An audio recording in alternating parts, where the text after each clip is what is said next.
नहीं, वो समाधि स्थल फागू प्रसाद जी का, जैसा कि हम लोग सुनते आते रहे हैं कि वो समाधि था, लेकिन कुछ मौलवियों के द्वारा और देख रेख ना होने के कारण तथाकथित मजार के नाम पर धनादोहन करने का काम, जादू टोना झाड़ने का काम, सैकड़ों महिलाएं हर बृहस्पतिवार को हजारों की संख्या में इकट्ठा होते थे। लाखों रुपया वहां हर बृहस्पतिवार को उन मौलवियों को मिलता था। अनधिकृत धंधे भी चलते थे। रात में भी 40-45 महिलाएं वहां पर मिली हैं। इसलिए कहा गया कि उसको तत्काल बंद कराया जाए, अन्यथा हम लोग भी वहां हनुमान चालीसा सुंदरकांड का पाठ करेंगे। लेकिन पुलिस प्रशासन ने मिलकर के त्वरित कार्रवाई किया है। आज वहां पे खाली कराया है और हम लोग वहां जाने वाले थे, लेकिन पुलिस के कहने पर, प्रशासन के कहने पर कि हम सब कार्रवाई कर रहे हैं, इसीलिए हम लोग वहाँ पे नहीं जा रहे हैं। कार्रवाई हो रही है जैसा सुनने में आ रहा है। विधायक दिया जब एसडीएम साहब से मिलने आए थे, मामला क्या था? वही बदलिया में जो मज़ार है, लोगों से ये सूचना मिली कि वहाँ रात में फोर्स गई हुई थी और लोगों को रोक रही थी कि यहाँ पे कोई मत आइएगा। इसलिए मैंने जब सुना कि ऐसी बात है तो हमने कहा एसडीएम साहब से चले मिले, क्या बात है, क्यों ऐसा कह रहे हैं। तो यहाँ आके पता चला कि वहाँ कुछ दिन पहले नोटिस दे दी गई थी और नोटिस भी थी और वहाँ कुछ रोका भी गया है कि कोई वहाँ ना जाने आने पाए।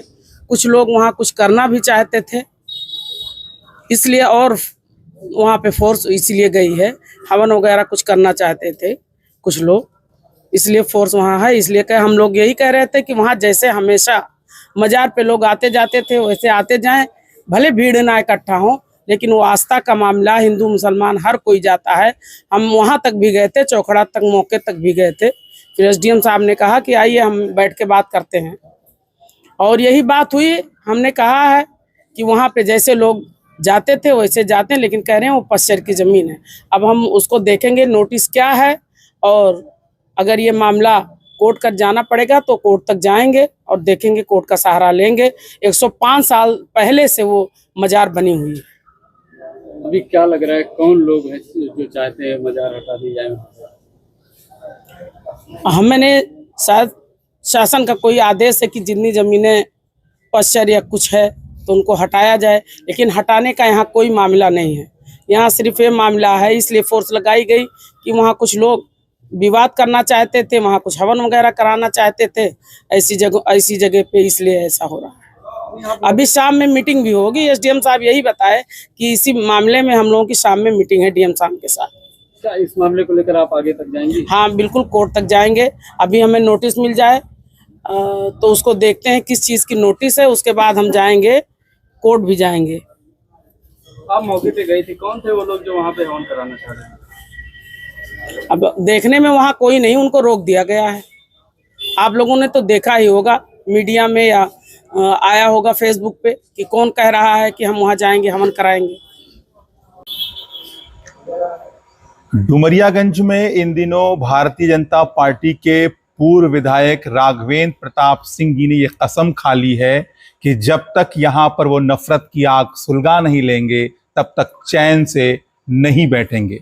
जो डुमरियागंज गंगा जमुनी तहजीब का इलाका माना जाता है, जो डुमरियागंज एकता, बंधुत्व, भाईचारे का इलाका माना जाता है, उसको बाहर से आए हुए भारतीय जनता पार्टी के नफरत फैलाने वाले नेता राघवेंद्र प्रताप सिंह जी लगातार हिंसा की आग में झोंकना चाहते हैं, उकसाववाद की आग में झोंकना चाहते हैं। अभी जो ताज़ा मामला सामने आया है वो बदलिया चौराहे का, जो डुमरियागंज तहसील के अंतर्गत बदलिया चौराहा आता है, चौखड़ा के पास फागू शाह बाबा की जो मज़ार है उसका मामला है।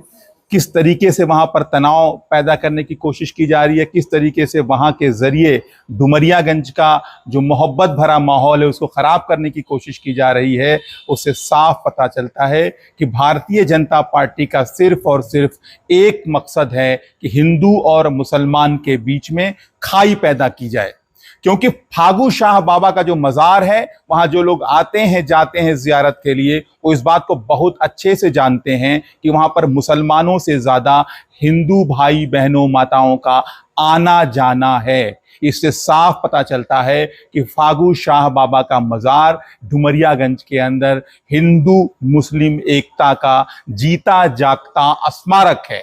यही सबसे बड़ी दिक्कत है, यही सबसे बड़ी परेशानी है राघवेंद्र प्रताप सिंह जी की, कि वो डुमरियागंज को चैनो अमन से नहीं देख सकते हैं। आज जो उनकी भूमिका डुमरियागंज की सियासत में है, वो किसी विदेशी आक्रांता जैसी है, क्योंकि वो बाहर से आए हैं, वो डुमरियागंज के दर्द को महसूस नहीं कर सकते। उनकी डुमरियागंज के साथ कोई हमदर्दी नहीं है। डुमरियागंज उनके लिए सिर्फ खिलौना बन चुका है, वो एक सियासी खिलौना जिसमें वो नफरत की सियासत करेंगे, आग लगाएंगे, दंगे भड़काएंगे, हिंसा करेंगे और मुसलमान और हिंदू के बीच में खाई पैदा करके अपनी राजनीतिक रोटियां सेकने का काम करेंगे।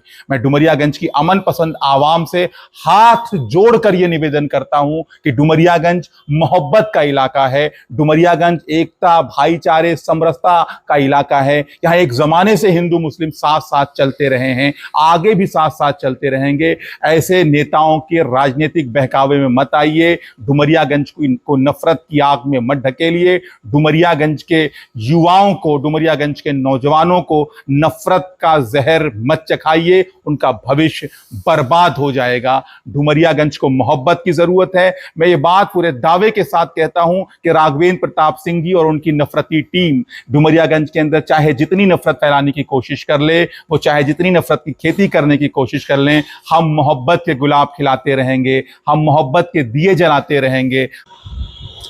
डुमरियागंज की अमन पसंद आवाम ने, हिंदुओं ने, मुसलमानों ने 85,000 वोट देकर समाजवादी पार्टी की नेता सैयदा खातून को यहां का एमएलए बनाया था। किस लिए बनाया था? ताकि वो यहाँ की आवाज़ सदन के अंदर उठा सकें, ताकि वो यहाँ पर जो नफरत की सियासत होती है, यहाँ पर जो गुंडई की सियासत होती है, उसका मुकाबला कर सकें, उसके खिलाफ आवाज़ उठा सकें। लेकिन आज क्या हो रहा है? फागू शाह बाबा की मज़ार पर लेकर जो सियासत हो रही है, उस पर जब मीडिया के साथियों से वो बात करती हैं तो राघवेंद्र प्रताप सिंह जी का नाम लेने से बच रही हैं, डर रही हैं। आखिर इसके पीछे वजह क्या है? अमन पसंद लोगों ने उनको वोट दिया था डुमरियागंज की आवाज़ बनने के लिए, लेकिन आज वो बच रही तो इसे साफ पता चल रहा है कि किसी तरह का अंदरूनी गठबंधन यहां पर भारतीय जनता पार्टी और समाजवादी पार्टी के बीच में चल रहा है। क्या कोई पुलिया खड़ंजे के पेमेंट का मामला है? क्या किसी आरसीसी रोड का पेमेंट नहीं मिलेगा, इसका डर है? क्या जो विधायक निधि से काम होते हैं, जो दूसरे और सरकारी फंड का जो इस्तेमाल विधायक जी करती हैं, क्या उसमें किसी तरह की दिक्कत परेशानी हो सकती, इस वजह से उनका नाम लेने से बच रही हैं, डर रही हैं? तो डर के सियासत नहीं होती है, डर के आप किसी की आवाज़ नहीं उठा सकते हो। मैं वर्तमान एमएलए साहिबा से निवेदन करता हूं कि खुलकर सामने आए, ये मौका है खुलकर सामने आके लड़ने का, ये मौका है नफरत की सियासत करने वालों को मुंह तोड़ जवाब देने का। ये बच के निकलने से काम नहीं चलेगा, बीच का रास्ता तलाशने की जरूरत नहीं है। आप अगर कोर्ट जा रही हैं, आप अगर सड़क पर आ रही हैं, तो हम आम आदमी पार्टी के सारे लोग आपके साथ खड़े हैं। हम आज भी इंडिया गठबंधन के अंदर हैं, इंडिया गठबंधन पूरा आपके साथ खड़ा है। मैं दूसरे पार्टी के नेताओं से बात करूंगा जो यहां पर गठबंधन के पार्टी के नेता है, मैं सबसे अनुनय विनय करूंगा, हाथ जोड़ूंगा और मैं आपके नेतृत्व में इस पूरे मामले में लड़ाई लड़ने को तैयार हूं। नेतृत्व आपका होगा, साथ हम आपके खड़े हैं, लेकिन हिम्मत के साथ सामने आइए, हिम्मत के साथ बाहर आइए और जो एक विदेशी आक्रांता के रूप में राघवेंद्र प्रताप सिंह जी डुमरियागंज का माहौल खराब करना चाहते हैं, आइए उनका मिलकर डटकर मुकाबला करें और डुमरियागंज को हम लोग मोहब्बत का इलाका बनाएं, मोहब्बत का शहर जैसे पहले था वैसे आज भी बनाएं।